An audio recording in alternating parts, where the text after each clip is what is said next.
i13 news HD, हर खबर सच के साथ। जय हिंद दोस्तों, इस वक्त मैं मौजूद हूँ गवंडी स्थित बैगनवाड़ी के इलाके में और आज मैं आया हूँ 15 अगस्त के त्यौहार के मौके पर वीके स्कूल में आया हूँ। इस वक्त मेरे साथ वीके स्कूल की प्रिंसिपल साहिबा हैं शबाना मैडम। इनसे बात करते हैं कि स्कूल का प्रोग्राम किस तरह से हुआ और भी कुछ विषय पे इनसे चर्चा करेंगे। सबसे पहले तो मैम आपको आज 15 अगस्त की बहुत बहुत मुबारकबाद। मैम जानना चाहेंगे कि कितना साल हो गया, कितने साल से स्कूल ये प्रोग्राम कर रहा है और बच्चे किस किस तरह से इसमें परफॉर्म करते हैं, क्या क्या मुकाबले इसमें होते हैं? सबसे पहले तो हमारे पूरे देशवासियों को स्वतंत्रता दिवस की हार्दिक शुभकामनाएं। ये हमारा 78वां जो है स्वतंत्रता दिवस है और बहुत खुशी की बात है कि अभी जो है हमारे देश में भाईचारा कायम है। भले चाहे बहुत सारी चीज़ें आसपास होती रहती है, पर कहते हैं ना कि कोई भी कंट्री परफेक्ट नहीं होती है, उसे परफेक्ट बनाना पड़ता है। हमारी कोशिश यही है स्कूल के माध्यम से कि जो बच्चे हमारे पास पढ़ने आते हैं उनमें पेट्रियोटिज़म की फीलिंग, इक्वालिटी की फीलिंग, फ्रेटर्निटी की फीलिंग और वो सभी चीज़ें जो एक अच्छा फ्यूचर बनाने के लिए बच्चों में होनी चाहिए, उस कोशिश करते हैं कि ऐसे फेस्टिवल्स के ज़रिए, नेशनल जो फेस्टिवल्स आते हैं हमारे, उसके ज़रिए बच्चों को प्रोग्राम्स में आगे कर उनके अंदर वो सारे पेट्रियोटिज़म की जो भी भावना होती है उनको जगा कर जो है हम बच्चों को पेश करते हैं। और यही चीज़ें जो बच्चे कैरी ऑन करके फिर एक अच्छे नौजवान में तब्दील होते हैं। जब अच्छे नौजवान बनते हैं तो अच्छे इंजीनियर और डॉक्टर भी बनने की राह पर निकल पड़ते हैं। हमारी कोशिश यही है कि बच्चे रंगारंग कार्यक्रम पेश भी करते रहे, साथ ही साथ एकेडमिक्स में भी बेहतर होते रहे। आप देख सकते हो ये गोवंडी का स्लम का एरिया है। हम बहुत मेहनत कर रहे हैं स्लम के एरिया में। बच्चे भी बहुत मुश्किलों से पढ़ने के लिए यहाँ पर आते हैं। यहाँ पे जहाँ रास्ते इनके लिए दिक्कत है, जहाँ पर जो तंग गलियाँ इनके लिए दिक्कत है, वहीं पर मौसम भी उनके लिए दिक्कत बन जाता है। यहाँ पर टपकती छतें होती है, तपती हुई छतें होती है बच्चों के लिए, फिर भी उन सभी हालातों में ये बच्चे पढ़ते हैं। और मैं समझती हूँ जो बच्चे इन हालातों से पढ़कर निकल सकते हैं वो कोहिनूर होते हैं अपने आप में। और ऐसे ही बच्चे आगे जाके APJ कलाम बनते हैं, अबुल कलाम बनते हैं। ऐसे ही बच्चे फिर आगे जाकर कल्पना चावला बनते हैं, क्योंकि इनके अंदर मेहनत करने का जज्बा और चुनौतियों को अपने सामने खुशी खुशी लेकर उसे अपने अपॉर्चुनिटीज़ में बदलना, ये बच्चे यहीं पर सीख लेते हैं। तो मुझे बहुत खुशी होती है जब बच्चे इस तरीके के प्रोग्राम्स में अपने कॉन्फिडेंस को लेकर पेरेंट्स के सामने आते हैं। टीम जो है हमारी बहुत मेहनत करती है। एक स्कूल अपने आप में नहीं चलता है। एक स्कूल के 4 पिलर होते हैं। एक तरफ स्कूल का मैनेजमेंट होता है, एक तरफ स्टूडेंट्स होते हैं, एक तरफ पेरेंट्स होते हैं और एक तरफ टीचर्स होती है। तो ये सभी चारों इंस्टीट्यूट मिलकर एक एकेडमिक संस्थाओं को चलाती है। मैं सभी से गुजारिश करूँगी जहाँ पे भी ऐसे स्कूल कॉलेजेस चलते हैं अपनी पूरी कोशिश जारी रखें। हमें अपने देश को बेहतर बनाना है,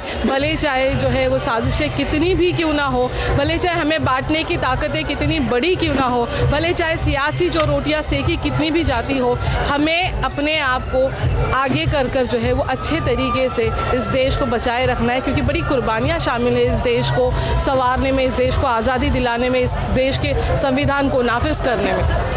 तो मेरी यही गुजारिश है कि जहाँ जहाँ एजुकेशन सिस्टम चल रहे हैं, जहाँ जहाँ एजुकेशनल इंस्टीट्यूट चल रहे हैं, वहाँ पर हमें बच्चों पर ज़्यादा फोकस है, क्योंकि फोकस करना है। क्योंकि जैसे पंडित जवाहरलाल नेहरू कहते थे, जैसे गांधी कहते थे कि जो बच्चे होते हैं वो देश का भविष्य होते हैं और देश के भविष्य को गढ़ना सबसे पहला काम एक टीचर का होता है। एक टीचर की हैसियत से हम अपना काम पूरी तरीके से कर रहे हैं। मैडम, कुछ दिन पहले इसी जगह पर हमने आपसे हिजाब के मुद्दे पर बात की थी।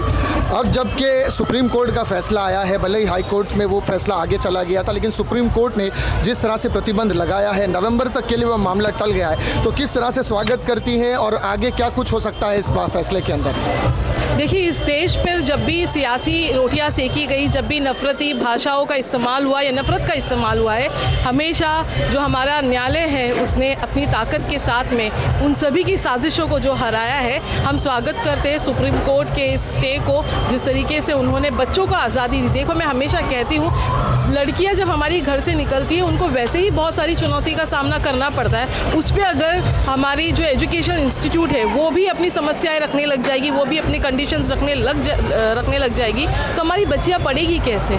आप देखिए, हमारे देश में जो शिक्षा की मशाल है वो एक स्त्री ने चलाई थी। तो उन्होंने भी तो सर पे पदर रखा था। सावित्रीबाई फुले को जब आप उनकी तस्वीर देखते हो, जब फातिमा शेख की तस्वीर देखते हो, जब शिवाजी की माँ जीजाबाई का आप तस्वीर देखते हो, इन सभी की तस्वीरों में क्या आपने उनके सर पे कदर नहीं देखा, वो तो रिस्पेक्ट है। हर एक धर्म का अपना एक तरीका होता है और ये आज़ादी हमें धर्म को मनाने की हमारे संविधान ने दी है। तो कैसे ये कट्टरपंथी ताकतें जो है वो अपना इस तरीके से जो है बुलंद हौसला रख कर लोगों को परेशान करती है। हम स्वागत करते हैं माननीय सुप्रीम कोर्ट का कि जिस तरीके से उन्होंने इस बात को जो है आज़ादी बच्चों की जो है वो दी है कि इस पर स्टे लाया है कि बच्चे आज़ादी, लड़की आज़ादी के साथ अपने शिक्षा को प्राप्त करें। और मैम एक आखिरी सवाल ये भी जानना चाहेंगे कि कुछ दिन पहले जिस तरह से एक महिला डॉक्टर का बलात्कार करके उसका कत्ल कर दिया गया था, पूरे देश में एक आंदोलन छिड़ा है, सारे डॉक्टर्स जो कि रोडों पर आ गए हैं, सड़कों पर आ गए हैं और कुछ दिन पहले हड़ताल भी उन्होंने की थी। इस विषय में क्या कहना चाहेंगे? मैं कहती हूँ कि हर एक प्रोफेशन की जो भी औरतें हमारी हैं, आप सबको आगे आना होगा और इस आंदोलन को बड़ा करना होगा। बहुत ज़रूरी है कि हर बार एक निर्भया यहाँ पर पैदा की जाती है, एक ऐसे हालात को बनाया जाता है, ये सिस्टम का फेलियर है। और मैं कहती हूँ सिस्टम के साथ साथ हमारे माहौल का भी एक फेलियर है, जहाँ परवरिश इस हिसाब से होनी चाहिए कि जहाँ आप लड़कियों को सिखाते हैं वहीं लड़कों को ये भी सिखाया जाए कि जो दूसरे की माएँ और बहनें और बेटियाँ हैं उनकी भी इज्जत करो। वो कोई आपके लिए कोई खिलौना नहीं है कि जब मर्जी आए आप नशे की हालत में उन सभी उनकी इज्जतों के साथ खेलो। एक परवरिश जो है वो समाज को देखनी होगी, लेकिन कहीं ना कहीं सिस्टम का बड़ा फेलियर इसमें नज़र आया है। इस बड़े आंदोलन इसमें आंदोलन को चलाना चाहिए, सभी प्रोफेशन की महिलाओं को आगे आना चाहिए। महाराष्ट्र में मैंने देखा है कि बहुत जगह डॉक्टर्स जो है वो आंदोलन पे बैठे। आप ये देख लीजिए जो सेकेंड ईयर की हमारी फीमेल डॉक्टर्स होती है उनके रहने के लिए इंस्टीट्यूट में जो हॉस्पिटल्स होते हैं और ख़ास करके सरकारी हॉस्पिटल था, ये सारे इंस्टीट्यूट में पर्याप्त जो है उनके लिए फैसिलिटी नहीं होती है, उनके लिए सेपरेट रूम नहीं है, सीसीटीवी कैमरा नहीं था जहाँ पर यह हादसा पेश आता है, एक चौकीदार वहाँ पर नहीं होता है। उनकी सिक्योरिटी वो किस हिसाब से अपनी ड्यूटी करेंगे? अगर उनको आप सिक्योरिटी नहीं देंगे तो वो ड्यूटी नहीं कर पाएंगे। और ये महिला डॉक्टर की हम बात कर रहे हैं, इससे पहले भी एक काफ़ी 20-30 साल पहले मैं समझती एक और एक हादसा ऐसा पेश आया था केम हॉस्पिटल की नर्स के साथ में, जिसके साथ में एक दर्दनाक इसी तरीके से भयावह चीज़ें की जाती है, रेप किया जाता है और वो 20 साल के लिए 30 साल के लिए कोमा में चली जाती है। उस नर्स ने लोगों की सेवा करते करते अपनी ज़िंदगी बिता दी, ज़िंदगी जो उसकी ख़त्म हो गई। अब जो कोलकाता का रेप केस आया, इससे पहले दिल्ली का जब निर्भया केस आया था, इसके बाद फिर हैदराबाद में भी एक केस आया था। तो ऐसी चीज़ें बार बार अगर घट रही हैं तो मैं समझती हूँ कहीं ना कहीं सिस्टम जो है हमारा ये कड़े एक्शंस नहीं ले रहा है। हमें क्राइम अगेंस्ट वुमेन में वुमेन की जो एक्ट हो उसमें काफ़ी रिफॉर्म्स लाने की ज़रूरत है। आप फांसी की सज़ा क्यों नहीं दे देते? हम तो डिमांड करते हैं, अब जो है सारी महिलाओं को ये डिमांड करना चाहिए कि रेप केसेस में सीधा फास्ट ट्रैक कोर्ट में ये मामला जाए और फांसी की सज़ा इनको सुना दी जाए। आप देखिए कि हमारे पूरे देश में हर रोज़ करीबन 90 औरतों का बलात्कार होता है। हर एक दिन अगर 90 औरतों का बलात्कार हो रहा है तो आप ये अंदाज़ा लगा सकते हैं कि साल भर में 30 से 35 हज़ार औरतों की जो असमत छीनी जा रही है, उनका रेप हो रहा है। ये तो रिकॉर्डेड है जो NCRB की रिपोर्ट में आता है, लेकिन बहुत सारे रेप केसेस रिकॉर्ड में भी नहीं है। तो वो रिकॉर्ड का अगर आप उसको भी ले लें, आंकड़ों को भी ले लें, तो करीबन 60,000 औरतें हो जाती हैं। तो ये देश क्या सक्षम नहीं है औरतों की हिफाजत करने के लिए? गांधी जी ने कहा था कि वो देश, मैं उस देश को आज़ाद तब मानूंगा जब उस देश में रात के 12 बजे भी औरतें जो है वो हिफाजत से घूम सके, चल सके, अपने रास्ते तय कर सके। लेकिन आज डॉक्टर्स हो, वो स्टूडेंट हो, वो नर्स हो, वो एक छोटी बच्ची हो, वो कहीं काम करने वाली महिला हो या वो होम मेकर हो, सभी जगह ऐसी चीज़ें खुलकर आ रही है। ट्रेन में सफ़र करते हुए हमारी औरतें सेफ़ नहीं हैं, घरों पर सेफ़ नहीं है, रास्तों पर उनको चिढ़ाया जाता है, ईव टीजिंग होती है, सेक्सुअल हैरेसमेंट किया जाता है। डाउरी एक्ट में अभी भी हमारी औरतें जो है वो मर रही है, कभी कहीं जलाने की खबर आती है, कहीं कुएं में गिरने की खबर आती है, कहीं लाशें जो है वो नदियों में तैरते हुए मिलती है।